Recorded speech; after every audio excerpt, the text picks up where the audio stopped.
So I am going to go ahead and record the third part of this training for annuities. This is part three, and Ray is back to go ahead and show you guys and talk to you about how to sell annuities in this session. So if you need the replay, it will be out on YouTube after we get done. But Ray, the floor is all yours, and you should be able to share your screen if need be. Okay, thank you very much. Thanks, Amanda. Thank you everybody for hopping on. I appreciate it. So, just a kind of a quick recap of where we were to where we are today. Essentially, we started off with very basic foundational information about what we do as a company to support everybody on this call. And I want to reiterate that if this is new to you, which I understand a lot of it is, we're here to support that. We can help you with the cases that you're working on individually. And then from there, we went from what we do and how we support you as a company to really industry basic information, industry knowledge, things you'd want to know, types of money, how money is taxed, how annuities are taxed, how we actually move money from place to place, and a little bit on fixed annuities, in just kind of very general information on how types of annuities work, specifically indexed annuities as well. And today we're going to take all that knowledge that we now have, and we're going to move into more specific uh, product information. So we're going to talk specifically about a couple of annuities. I picked them based on kind of what I see being sold in your field. Really, some of the ones that are being sold by TLC and Chris. For those of you who know Chris, just as a good example because they do fit really well into a lot of different client situations. So I'm going to start with a little bit more education on basic annuities before I get into product specifics, and then we will jump into some product specifics here. So just give me 1 second to pull up my screen. Can. Let's see here.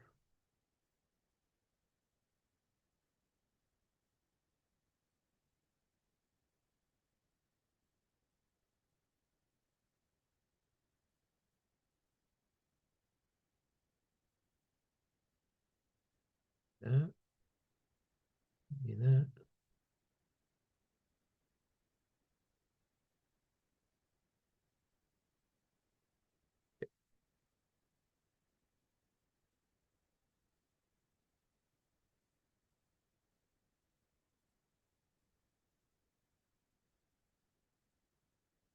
All right.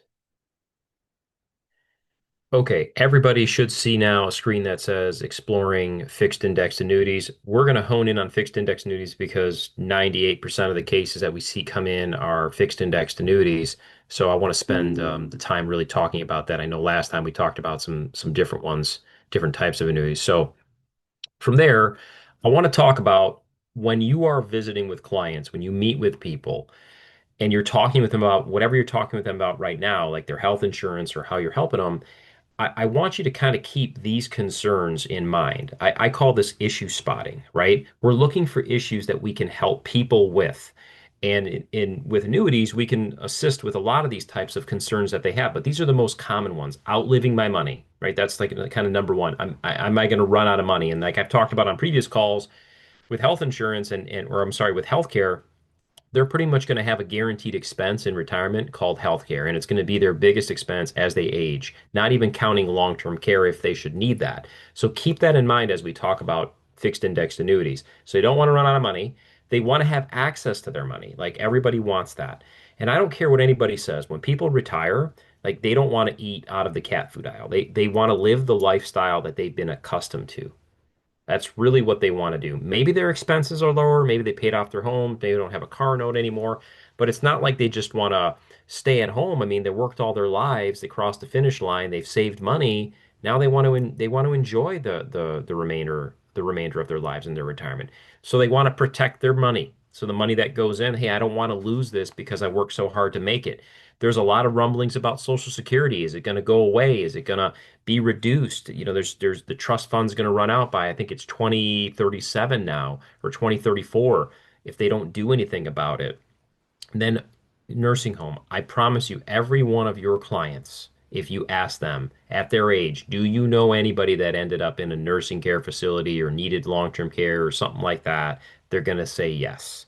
And it's going to be a concern of theirs because the vast majority of the population really hasn't planned for it. So I just want you to keep these concerns in mind. Now, as we go into talking about an index or indexed annuities, what in the world is an index? It's just what it says here on my screen. An index is a method to track the performance of a group of assets in a standardized way. It measures the performance of a basket of securities intended to replicate a certain area of the market. These could be a broad-based index that captures the entire market, such as the S&P 500 or the Dow Jones, or a specialized, such as indexes that track a particular industry or segment. It's a measuring stick, folks.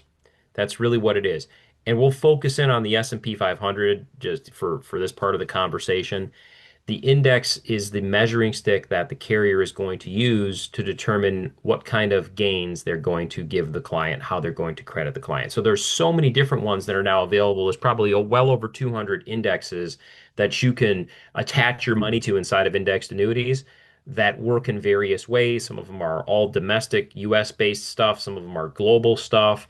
It's really kind of overwhelming. So I don't want you to get really caught up in all of that, more as to understand that this is what the indexes actually are.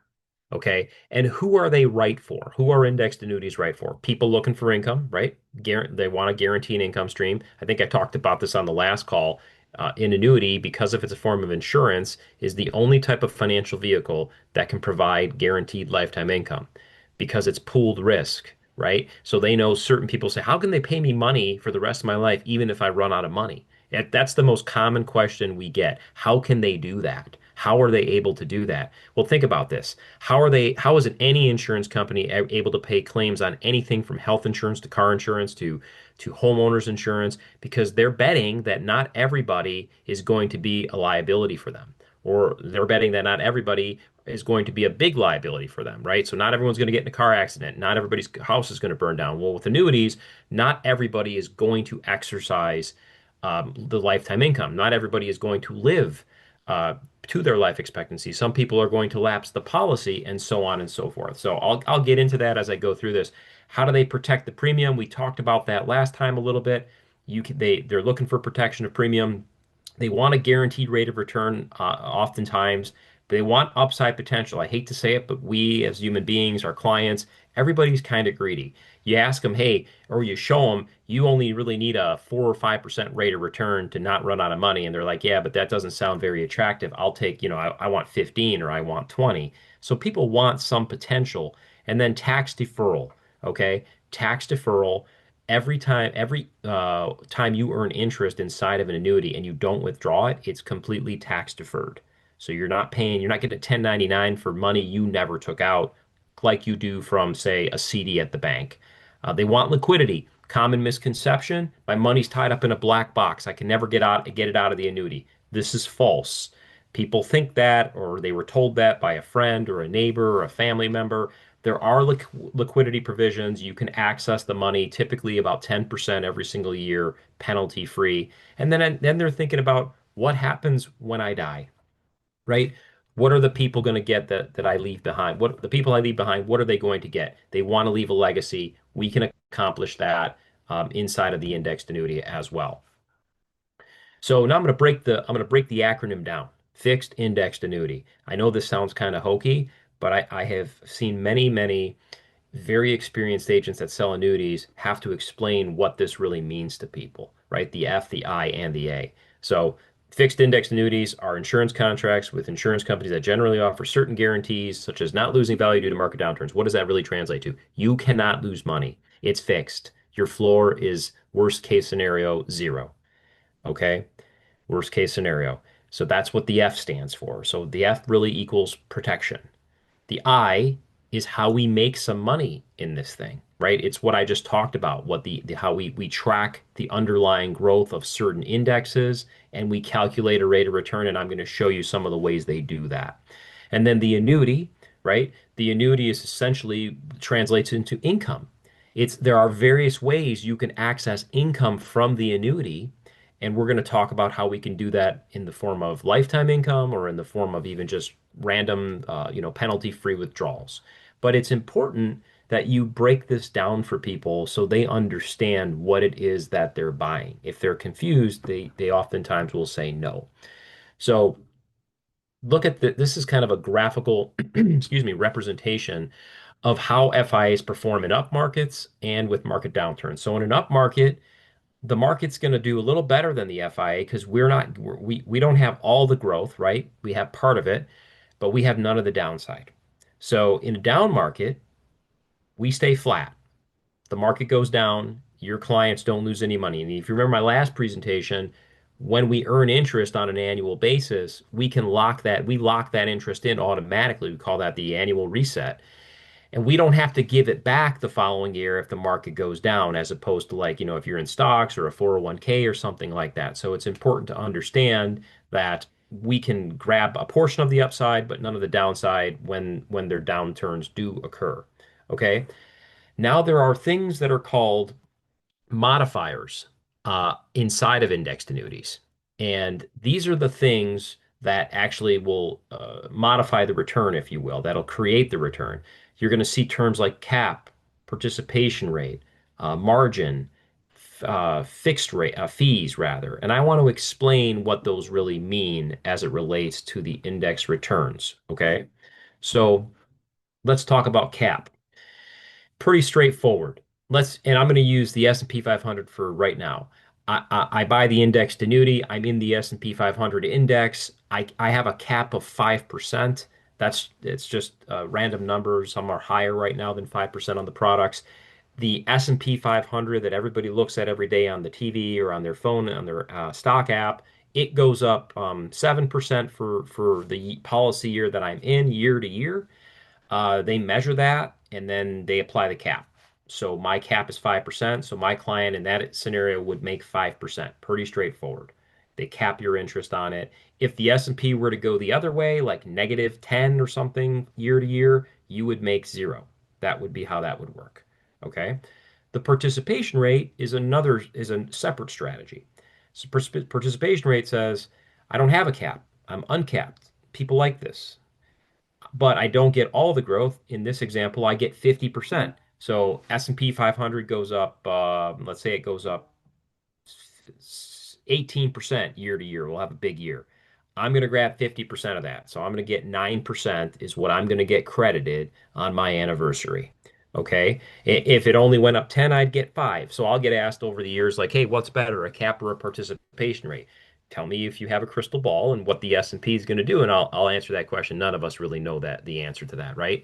But generally speaking, in my opinion, participation rate strategies have performed better than caps simply because they're uncapped. So you capture more of the market when you have a participation rate strategy. Spreads are what an insurance company will use in a spread strategy. They might say, okay, we'll give you a little bit higher participation rate, but we're going to take a spread. And in this example, it's 3%. We're going to keep the first 3% that the index returns, and we're going to give you the participation rate on the rest. So example, S&P goes up 18% again. I have a 50% participation rate. I get 9, but they would have kept the first 3. So really out of my 18, it would have dropped down to 15, and then I would get 7.5. So 50% of the remainder. We don't see a ton of spread strategies. This is just more for which is just more for your knowledge and information purposes. I want you to also note that carriers can change caps, participation rates, and spreads on an annual when you have your annual resets when those times occur. Okay. So if the cap might start off at 5, it could go up, it could go down. It's really interest rate sensitive. Okay. So it just depends on the carrier's ability to be able to afford to give either the same rate or a better rate. And if they can't, then they have to offer a lower rate. And in every policy, there are minimums that they can drop them down to, but it's just something to be cognizant of. Occasionally, we will see fees on indexing strategies. Why? Because if you pay a fee, they will offer you a higher cap, a higher participation rate. That's the trade-off. A lot of agents don't like fees because it's one more thing to explain. And it's how you can lose money in an indexed annuity. You said, Ray, you just said I can't lose money in an indexed annuity. I said because of market downturns, you cannot lose money. But if I add a fee to one of my strategies to have a higher participation rate or a bigger cap, and that index does not perform, they're still going to assess the fee, and that's how I could see my money go backwards on a year-to-year basis. So you get some agents that are kind of bullish on this and they like them. You have, I'd say, the majority kind of stay away from them. We can always discuss it, when it comes down to time to work with a particular client. And then just kind of highlighting tax deferral one more time, like the power of tax deferral. Think about people that have money in CDs at the banks. When we will come across millions of dollars that people are just sitting in the bank and they're not touching it, but they're earning interest on it. So if somebody had $1 million in the bank, and it's not unusual to find that with people, it's just, and they have, especially older folks, they have it sitting in a CD and they're making 5%. So they make $50,000 in interest. They didn't touch it because they don't need it. They're just parking it. Well, that $50,000 of interest is like income to them, even though they didn't spend it. So their taxable income is going up. Okay, that has all kinds of effects. It affects their Social Security. You've got the IRMA tax. Like there's all kinds of issues that you can avoid by having the money tax deferred. So if they put it into an annuity, all the interest they earn is tax deferred until they take it out. So if they're never going to spend it, the annuity is a way better parking spot. Plus, I would say 10 times out of 10, we beat CD interest rates. So if your clients have money that's just parked in a CD, most likely we can beat the rate and we can offer them tax deferral. The reason that you'll get the biggest pushback on that is because they like to be able to walk down to the bank and touch and feel their money, even though it's not like they're putting their hands on their cash, but that's how people think. So I just want you to kind of be aware of that. Sometimes you get that with people with the banks. So let's talk about some highlights in terms of liquidity now. Okay, people are going to want to access money that they take out of the annuity. Or they want to access money for certain situations. Most of the annuities have, like I said, 10% penalty-free withdrawal provisions starting in the second year. Some of them even allow it in the first year. In fact, the one I'm going to show you today, both of them are going to have allowance in the first year. They also have what they call nursing care and terminal illness waivers. So those are some of the big concerns of people. What if I'm sick? What if I'm diagnosed with a terminal illness? What if I am confined to a nursing care facility? They have waivers of penalties to get out in those events. I would say almost every annuity that we use has those built-in waivers. You don't have to pay for them. They're not riders you have to add. They're just extra liquidity features that make people feel comfortable about putting their money in the annuity. Because like I said on, I think our last call, I'd say the most common length of time that people buy an annuity is a 10-year contract. There's 5 years, there's 7 years, but I think the sweet spot is 10 years because people are trying to protect their money for longer periods of time. The interest rates are always better. Participation rates and caps, all that stuff I just showed you, are always going to be higher the longer the policy term is, generally speaking. Let's talk about leaving a legacy. When people pass away, they can designate their beneficiaries. They can have primaries, contingents, they can mix it up. It could be a trust, however they want to do it. They even have the ability on most contracts to do a restricted payout. So like, hey, I have 3 kids. One's kind of really responsible and the other is just a spendthrift. And then one's who knows, a drug addict or something, irresponsible. You can tell them how you want the money paid out. So that's a nice selling point for annuities. Most of the time, in fact, I've never seen like a bank. I've dealt with this a lot, or 401ks or stock accounts that have restricted beneficiary payout ability. And I know that sounds like what's the big deal, but to mom and dad, it's a big deal, right? If they don't have a trust, maybe they don't want to go get a lawyer and spend 5 grand on making a revocable living trust. You can accomplish pretty close to the same thing with restricted payouts. So you can leave a legacy. And when people die, this is a common question I have, there is no penalty. So there's no, if they die within the 10-year surrender charge period or 5 or 7 or whatever they bought, there's no penalty to the beneficiaries at death. So that's another important thing to measure. We also avoid probate. We talk about that a lot. The reason we avoid probate is because you're naming a beneficiary. Okay.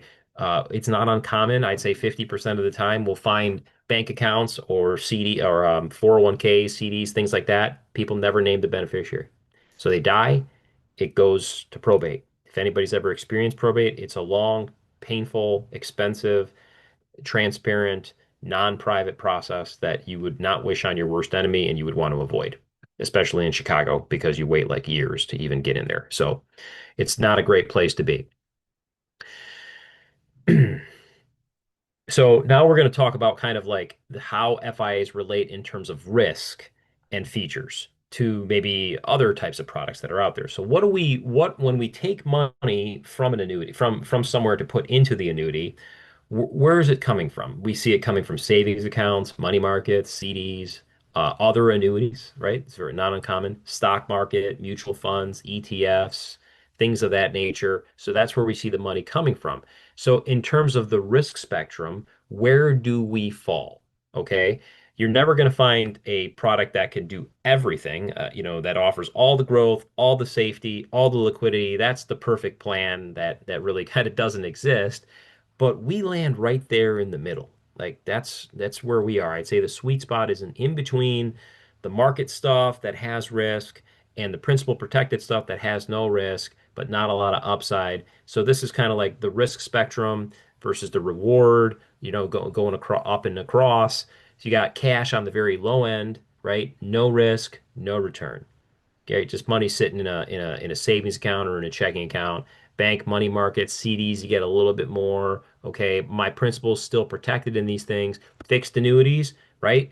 They don't have much upside, they don't have any upside other than the rate we're guaranteeing, which for your all purposes, I'd say we're in the 5% rate realm right now, for 5 years plus. And then you got indexed annuities. They're right there in the middle. They've got the premium and principal protected, and they've got that ability for upside potential. And then as you get above that line, that's when you get into loss. Bonds, variable annuities, mutual funds, stocks. So think about this when you're talking to people, where do they fit in terms of their risk profile? And a couple of, more advanced questions you can ask people. There is two ways to ask a risk tolerance question to a consumer. One is, hey, on a scale of 1 to 10, 10 being your super risky investor, 0 being your ultra conservative, where do you fall? And they'll give you a number. Okay. The better way I like to ask it when I deal with clients is when I understand how much money they have, like, because you have to get that information.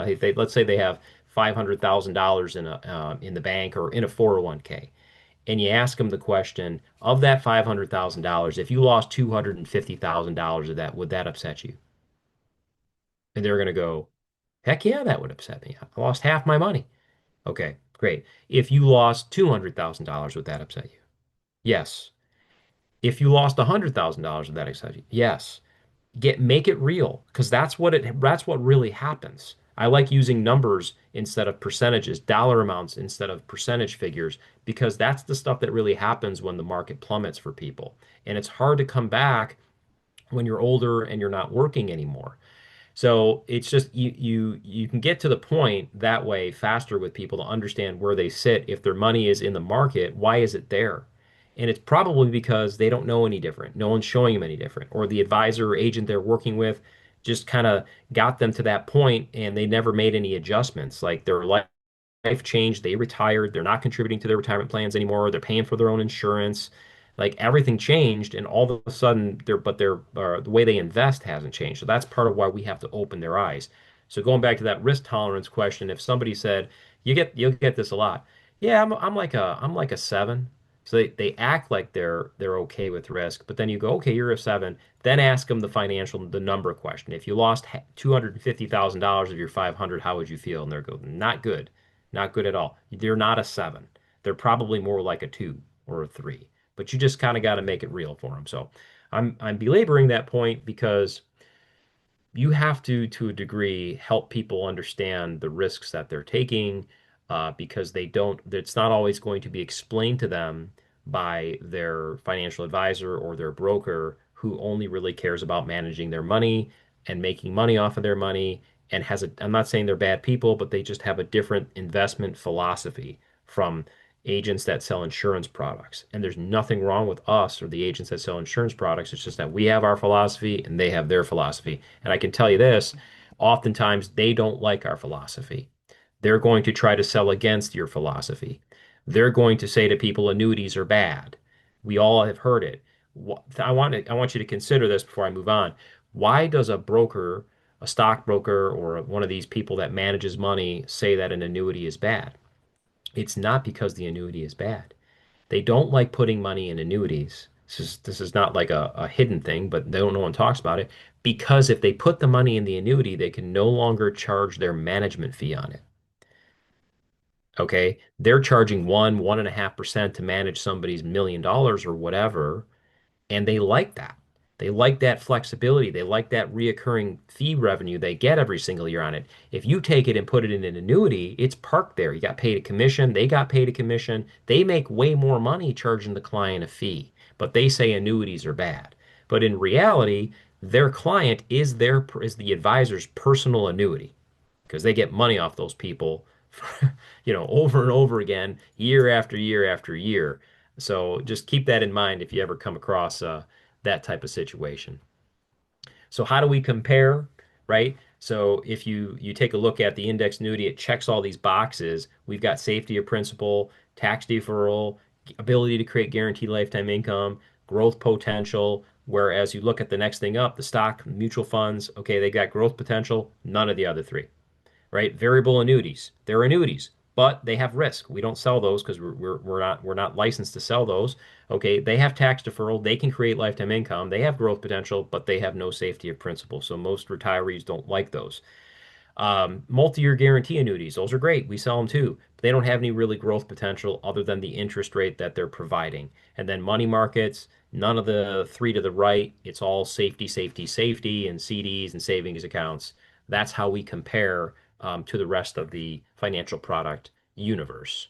So that's the overview before I get to some specific products here now. I'm going to jump to, does anybody have any questions? Feel free to kind of chat them in or even speak out. I'm going to change screens here and I'm going to jump to a specific product right now. Let's see if this works. Oh, it did. Okay, good. Let's see if we got any we have a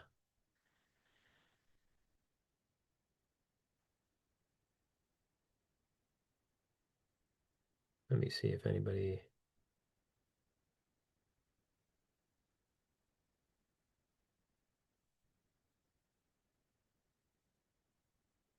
somebody said here.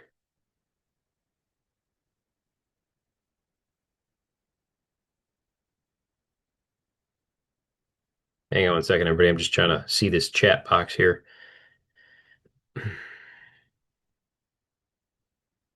Okay. So the question I have here was, can I talk a little bit about penalties a little bit more, or is that on a specific product? So penalties, yes, this is just great. It's right in front of us. So every annuity has some type of surrender charge schedule. And it depends how long the duration of the annuity is. So this one I'm going to show here today is with a company called North American. It has a 10-year surrender charge schedule. So every product is going to have the surrender charge is the penalty to get out of the policy early. So if I was to leave this policy in year two, they're going to charge the client 10% to get out of it. Okay. Year five, 8%, and so on and so forth as you see. So every product has them. They're different for every policy that you sell, and they're listed. And this is the agent guide. This is a really kind of quick fact way to see everything you want to know about the product without having to read a whole big disclosure. So hopefully that answers that question. Every product has an issue age, okay? Meaning the minimum age you can be to buy it, the maximum age you can be to buy it. So this one you got to be between ages 40 and 79 to buy this particular product called the Income Pay Pro.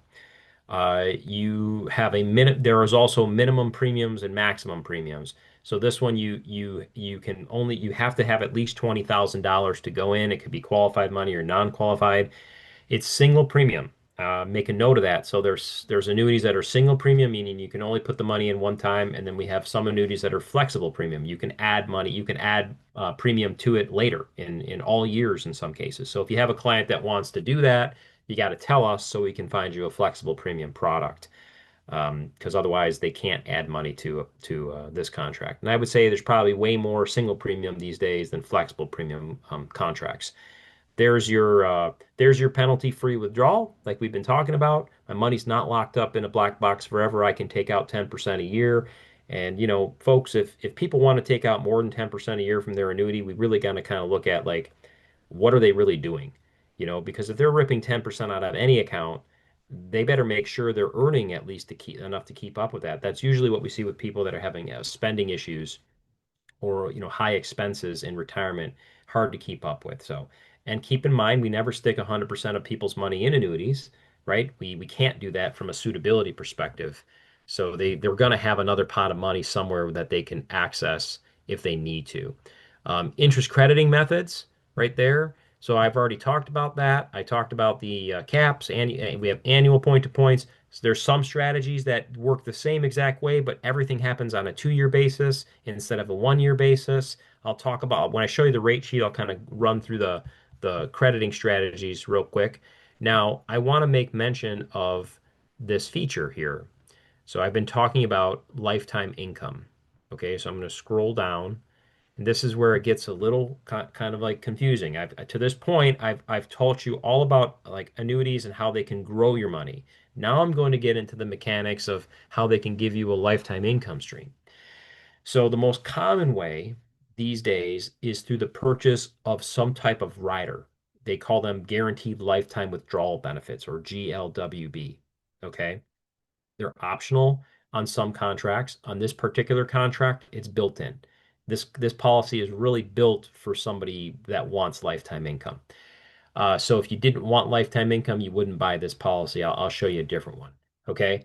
And you pay a fee for it, 1.15%. They calculate that on the guaranteed lifetime withdrawal benefit base and they subtract it from your accumulation value. So I want you to keep this in mind. If you're taking notes, you're going to have two values when you buy an annuity like this. You're going to have your accumulation value that's growing by whatever the index did, right? Just like we've talked about. And then you're going to have an income value that is growing by how the income rider grows. And in this particular contract, that's that GLWB roll-up rate. You will hear that term a lot, roll-up rate. It's 8% compounded. Okay. So I want to be real clear on this because it's super duper confusing to a lot of people and consumers especially. The 8% is not your index, not your accumulation value growth. It's not your walkaway number at the end of 10 years. It's the value of your income account that the carrier is going to use to calculate the return. I'm sorry, to calculate your payout when you activate it. And I'll show you that kind of next. Um, when we elect income, which in this particular contract could be any time you can start it immediately, you can wait. It depending on how old you are, this is the contractual guaranteed payouts. So if I'm 65 years old and I'm a single person and I buy this and I put in 100 grand and I want to start income immediately, they're going to pay me 6.8% of that money immediately for the rest of my life. If I wait multiple years, that income base is going to grow by 8%. And it was for a maximum of 10 years if you saw that. And let's say I waited the maximum of 10 years. I go from 65 to 75. Now I'm going to have a payout of 7.8%. My number will be bigger. I'm going to show you an illustration. Why would my number be bigger as I wait and as I get older? Because the carrier knows that I'm closer to mortality. I'm closer to dying, so they're willing to pay me out a bigger number. It's all about when your client needs income, wants income, and the amount that they're trying to get. And then we can really solve for that. So sometimes we'll solve for, hey, I had one the other day, Ray, I need the highest amount of income I can get off of $200,000 a year. And so we plug it into a calculator that has all the products that have income features and we figure it out. If you were to do a joint covered, so husband and wife, it has to be a married couple, the payout goes down, right? So like a 65-year-old person now goes from a 6.8% payout to a 6.3% payout. Why would the payout go down? It would be because they're guaranteeing the payment for two lives, a husband and a wife. So they're going to pay out a little bit less in order to do that.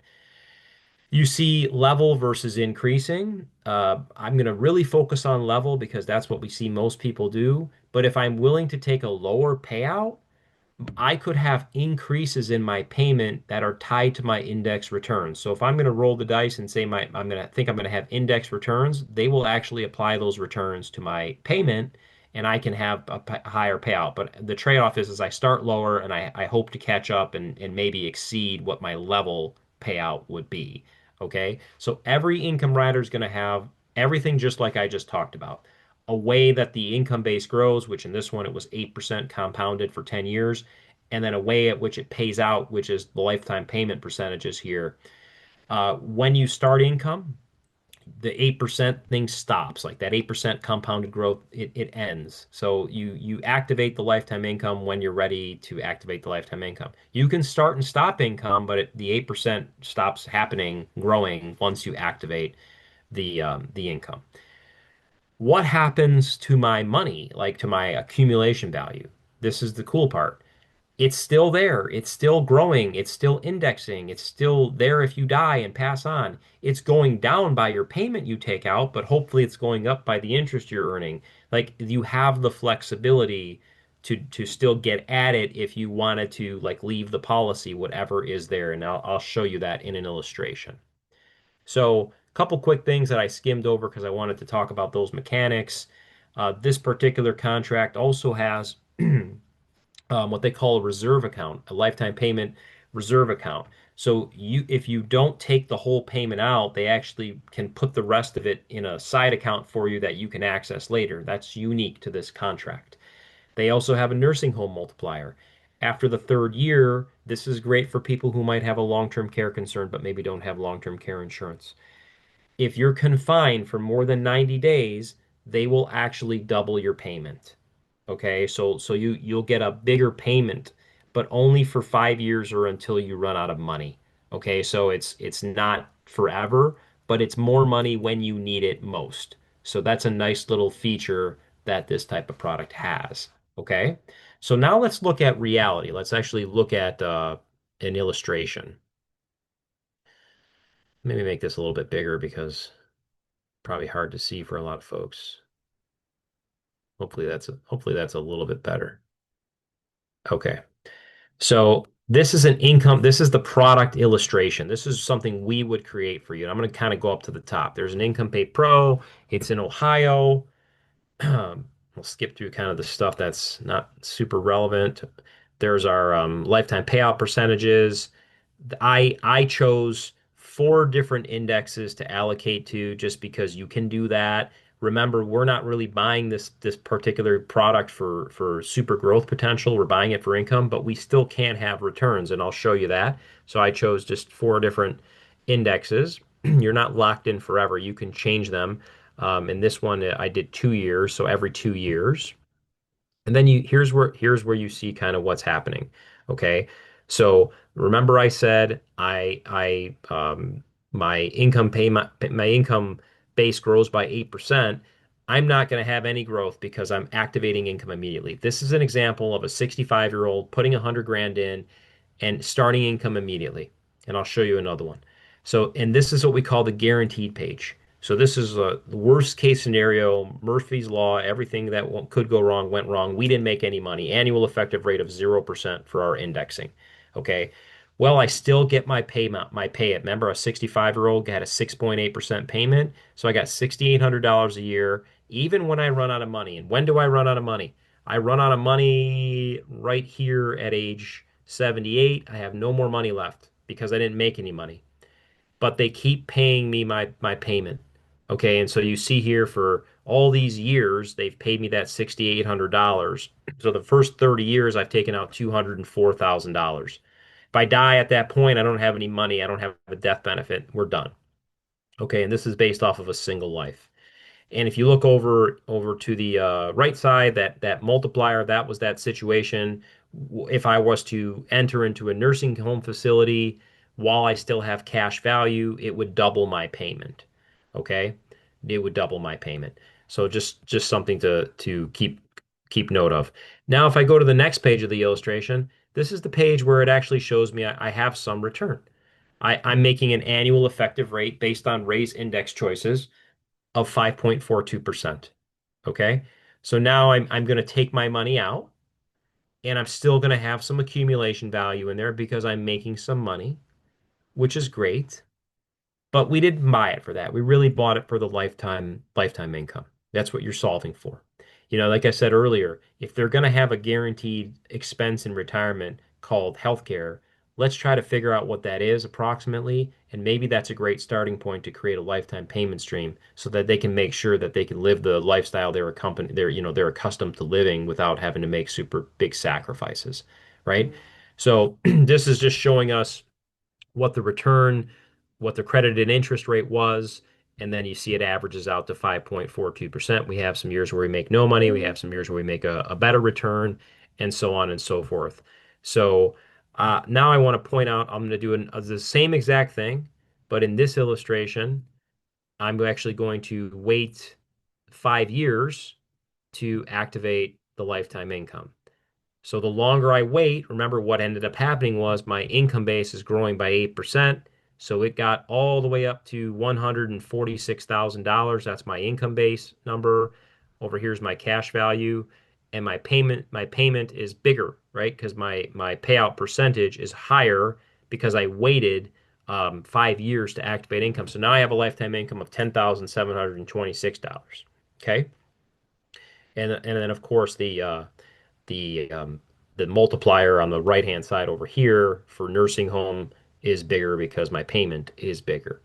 So the longer you wait, the bigger the payment becomes. And then if I go to the next page, it's really just the same thing, just with some index returns. So the most complicated part about this is people sometimes get confused with the income side versus the accumulation value side. This is not a walkaway number. It's just used to calculate your interest rate. Okay. And like I said, I got a 7.3% payout of my income base, and that's where I get the 10,726. So let's see. I think maybe we have a question. Nope, I think we're good. Maybe we're not. Oh, here we go. Got a couple questions here.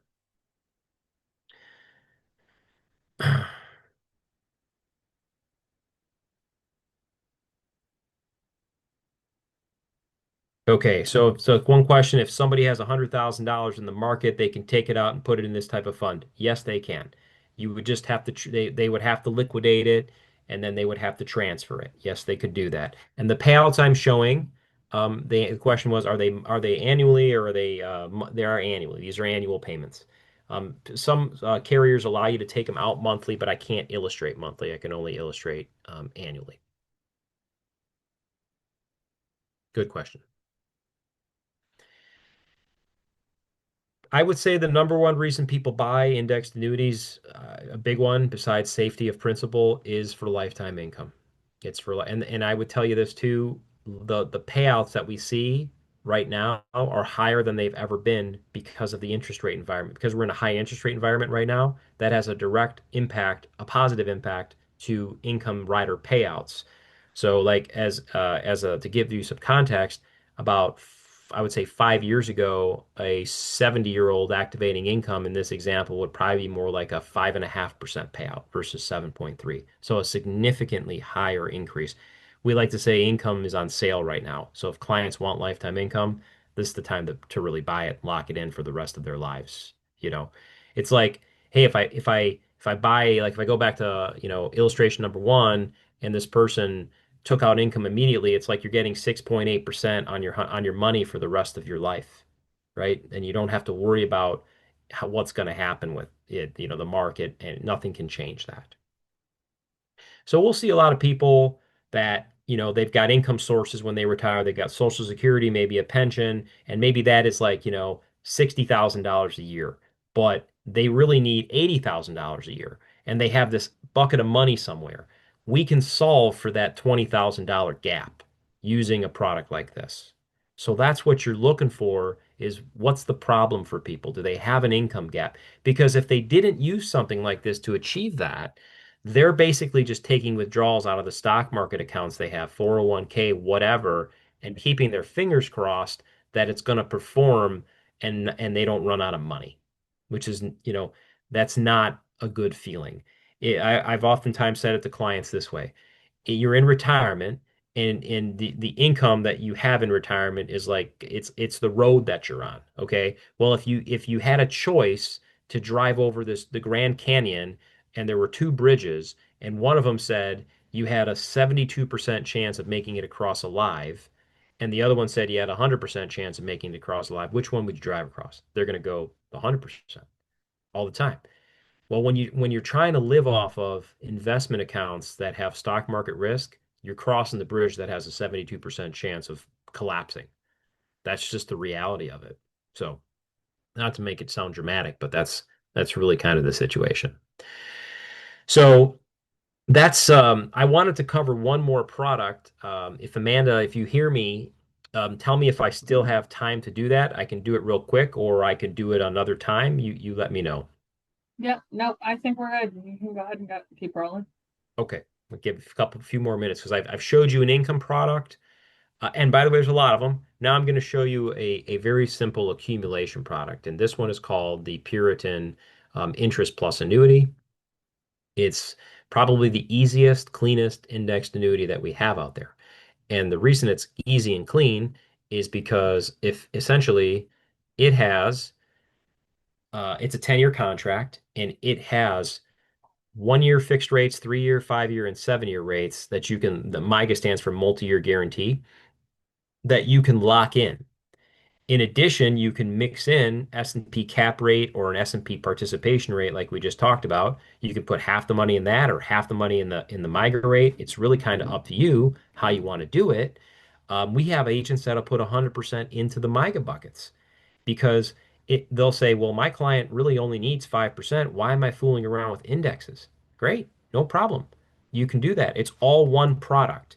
Okay. But whatever you put into the MIGA bucket, the MIGA rate is in there for 3, 5, or 7 years. Okay. You can't get out of it. You're in that for that period of time, and then you can reallocate it. So example of I had a lot of agents that would stick, they'd say, I'm gonna put all in the 7 year bucket, get 5.5%. Ray, what happens after 7 years? I got 3 more contract years left. Well, you can allocate to a 3 year rate at the end of 7 years. You can allocate to a 1 year rate. You can allocate to the S&P cap or participation rate that are 1 year rates.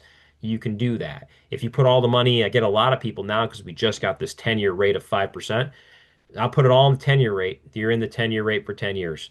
There's no really nothing to do. There's no service on the annuity. Your client's going to make 5% every single year. That's what they're going to get. So if you want a simple, straightforward indexed annuity with guaranteed rates for the entire time, this is the only one in the market that can do that. Every other indexed annuity will have just indexing options like you see here, 8% cap or a 60% participation rate without these other fixed option buckets up here. So this is a unique one, but we like it because it's simple. If your client's happy with 5, give them 5. If they want a little bit upside potential, maybe put 75% of the money into the 10-year bucket and 25% of the money into the S&P participation rate. It's totally up to you how you would want to do it. But like this is an example of the illustration. I think we used, I put it all into the 100% into the 10-year at 5%. So your client basically is going to get 5% every single year for 10 years, right? $100,000 turns into $162,000. You can take out 10% free withdrawal starting in the first year. You can take interest out only. We'll get a lot of people that'll pull the interest, but here's that great example. I'm getting 5% in a CD. The CD is only guaranteed for let's say 6 months or something. Very few people or banks are offering 5 year CDs, and if they do, they're actually a lower rate. So you can lock in that 5%, Mr. and Mrs. Jones, for 10 years and have tax deferred interest. Like, so you don't have to pay taxes on the interest. We win. And if you want a little bit of upside potential, we can talk about indexing, on top of that. But for some people, they're happy with 5, right? So let me see if we got any, we got something here in the chat box. Uh, but I don't know if that question's for me, but it's what company should we pick, North American or Puritan Life? It depends. I mean, these are just two examples of 100 different carriers that we represent. I just wanted to really do this for teaching purposes today and show you one good, solid income product and a really good accumulation product. So you notice there's no income rider on this product. Like you can't add an income feature to it. It's not built for that type of thing. It's just really more of a straight accumulation situation or client scenario. So with that, you now have a lot of knowledge. And now what I'm going to ask you to do is to apply it. I don't expect everybody to go out tomorrow and start selling a bunch of annuities, but what I'm hoping is that you're comfortable at this point, or more comfortable going when you talk with your clients, asking those additional questions, asking like we talked about over the last couple of meetings, asking them the questions of what keeps them up at night. What are they most concerned about in retirement, right? Are they concerned about running out of money? You have to get some information from folks to really be able to help them. They're not going to say to you, "Hey, sell me an annuity," because they don't even understand them or know that they need them. But I promise you, they could be helpful to them. But you got to really kind of get at it, and they have to understand that you don't only do the one thing that you do, right? You want to be comprehensive, and it's scary being able to offer another type of product that you maybe are unfamiliar with. But I can tell you that once you get the hang of it and you see that you're really helping people, you'll get more and more comfortable with it. And so get comfortable with asking them questions. What is, where, like I said, what keeps you up at night? Who helps you right now in terms of retirement planning? Because your healthcare is a big expense and we want to make sure that you're covered, and they already like and trust you. So your goal, like what you walk away with, is if somebody says to you, hey, Amanda or Vonda, I'd like you to take a look at it. Here's my statements. Pause, take them with you and call us. Call our office, like talk to me about it. Talk to my team about it. We'll go through that with you. We'll help you with that. You don't have to figure out the answer right there. You don't have to sell them an annuity on the spot. It very seldom works like that. Okay. The key is just getting them to open up, talk to you about what's concerning them, talk to you about what they have right now, and then we'll circle back around on the next appointment and talk to them about what solutions could look like. If they already own an annuity, we love that because we can take a look at it, and oftentimes like it's an old one that's out of style. Like think about phones, right? Think about the very first iPhone compared to today's iPhone. That's like annuities. The old ones have just inferior features. The new ones are better in most cases. So if they have an old one, show that to us. We'll take a look at it. So I'm going to again put my contact information up. Y'all can scan it. It's got all my numbers and email addresses and how to get a hold of me. It's got my cell phone. That's the best way to reach me. Text me, call me, however it may be, and we'll work through this together because at a certain point, like I've done this before, you just gotta, you can't get ready to get ready, right? You just gotta go and get it. But we'll help you. So thank you, Amanda, for the opportunity to do these trainings. I hope it was helpful and insightful. And that's what I have for today. Awesome. Thank you. We have two more questions. What company should we pick up? North American and Puritan Life, or do they wait until they have a client and it's a just-in-time appointment? How does that happen? So it can be a just-in-time appointment. You don't have to get contracted now unless you want to. But what you do have to do, I should say this because I heard you, Amanda, in your world saying this a lot. You have to take every annuity you sell, there's a product training you have to do. And it's not very intense. It's like watching a slideshow for 10 minutes, but you got to do it. And you get a little certification after certification so the carrier knows you did it. And we'll send you that before we'll send you the access to it. My licensing team will. So if you're an agent that like I want to have all my I's dotted and T's crossed, get contracted, fine. North American Puritan, get set up today. If you want to wait till you have somebody, that's fine too. Okay. And then Vonda had her question is I want to just ensure I have this correct. If one starts the process with $100,000 and it's not touched for 10 years, the payout is higher. It seems better at age 60 to use dollars invested in the stock to fund this and not touch it for 5 to 10 years. Vonda, are you referring to the income product? I'm not sure which one I'm referring to. I'm Okay. just saying if a person has like $100,000 from in their investments, the stock market, it seems to me that it might be advantageous to take that money and put it into an annuity versus just keeping it in the stock if you're that age. It would.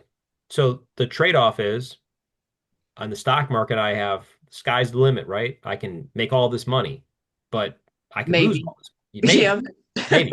Right. Yeah. The longer you go, the better off you're going to be in the annuity. We can't go backwards is the good thing. So Okay. yes, the answer is yes. It depends on what they're trying to achieve. If somebody goes, listen, Vonda, I just need 5%. I'm happy with 5%. If I can make 5% a year, I'm golden. Get out of the market. What are you doing? Because interesting fact, when you actually look back on the stock market and you got all the ups and all the downs, it averages to like a little over 5%, depending on the years you chose. So why are we taking the risk when we're 60 years old? When Yeah. you're maybe 30 or 40 or 20, like you got time. But when you're 60, time's not on your side. True. Okay. Thank you so much for that. And what is the commission that we get on these products? And it might be different for different product, but just curious.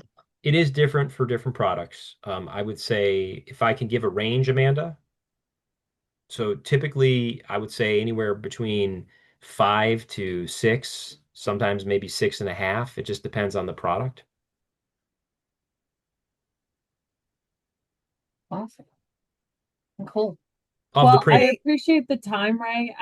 Thank you so much for doing this. And now we have it so that way we have baseline to start rolling and working in the space. So I really appreciate you taking the time. And everybody, I hope that you have a great weekend. I will be on my couch and trying to rest and recover a little bit better. But I hope you guys all have a great day, and I will get this posted shortly. So have a good one, and I will talk with y'all soon. Thank you. Thank you, everybody. Thanks all.